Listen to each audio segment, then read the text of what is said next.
I was walking, and all of a sudden it was, bah, bah, bah. I was like, oh my God, what is that? That's one description of the gunshots that claimed the lives of police officers Rafael Ramos and Wen Jianlu Saturday afternoon near the Tompkins houses, both killed by Ishmael Brinsley in what officials are calling an ambush and murder. Sad to hear that. We see the neighborhoods changing for the better, and this is happening, you know.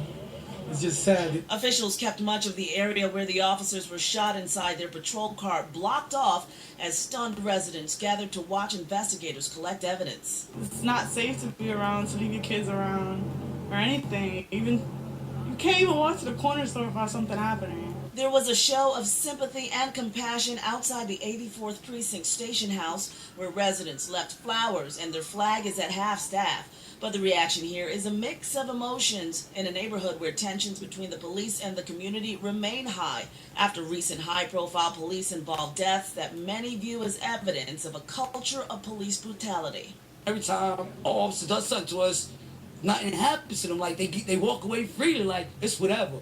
No justice, no peace, just forever gone. But as police try to pin down the motive behind the killings, others just mourn for 2 lives taken in an act of violence that's sure to have consequences. I feel awful about the kids being killed. I don't know, if it's from that or not.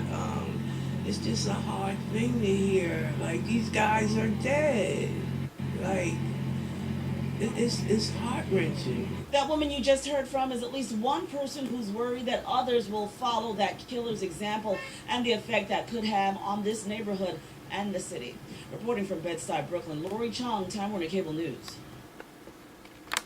Were shot and killed with no warning, no provocation. They were quite simply assassinated. Commissioner Bratton says officers Wen Jianlu and Rafael Ramos had no time to protect themselves or probably even see their assailant, 28-year-old Ishmael Brinsley. He took a shooting stance on the passenger side and fired his weapon several times through the front passenger window, striking both officers in the head. Brinsley, whose social media posts suggest was looking for blood, specifically that of those in uniform, was then chased to the Willoughby Street G-Train subway station where he turned the gun on himself, a tragic day that started much earlier Saturday.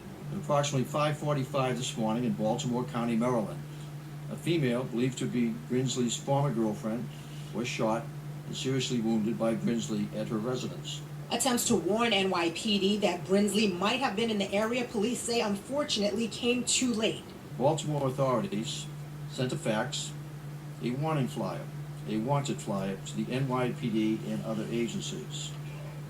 Tragically, this was essentially at the same time as our officers were being ambushed. Officers Ramos and Liu worked for the 84th Precinct but were assigned to Tompkins Avenue in the 79th Precinct as the area's NYCHA development had seen a recent increase in violence. And both officers leave behind families. Ramos, who recently turned 40, was married and had a 13-year-old son. Liu was married just 2 months ago. In Brooklyn, Erin Clark, Time Warner Cable News.